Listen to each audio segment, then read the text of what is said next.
వీర, కురుక్షేత్ర యుద్ధాన్ని ఆశాంతం చూసిన వాడివి కనుక మీరే చెప్పండి, యుద్ధ భూమిలో విరోచోతంగా పోరాడిన వారెవరో, అగ్రస్థానం ఎవరిది అని ధర్మరాజు అడిగాడు. దానికి బార్బికుడు కురుక్షేత్ర రణభూమిలో ఉన్న మొత్తం 18 అక్షోహిణుల సైన్యాన్ని మట్టు పెట్టిన వీరాజు వీరుడు ఒక్కడే అని అన్నాడు.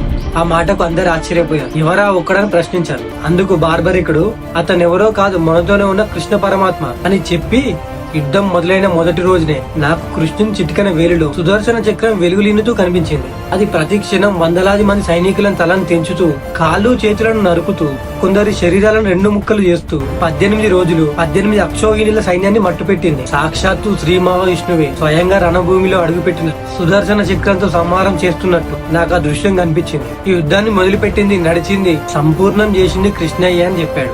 అప్పుడు అందరికీ అర్థమైంది, మనం మానవతా దృష్టితో చూడబట్టి యుద్ధాలను మనమే చేస్తున్నాం అనుకుంటూ వచ్చాం. కానీ బార్బరికుడు 3వ నేత్రంతో చూశాడు కనుక అతనికి శ్రీకృష్ణ తత్వం కనిపించిందని మనసులో అనుకున్నారు. అదే సమయంలో దుర్యోధను దగ్గరున్న అశ్వత్థామకి పాండవులు అధర్మ యుద్ధం చేశారనే భావన మనసును రగిలించి వేస్తుంది. కోపం విలయతాండం చేయడం ఆరంభించింది.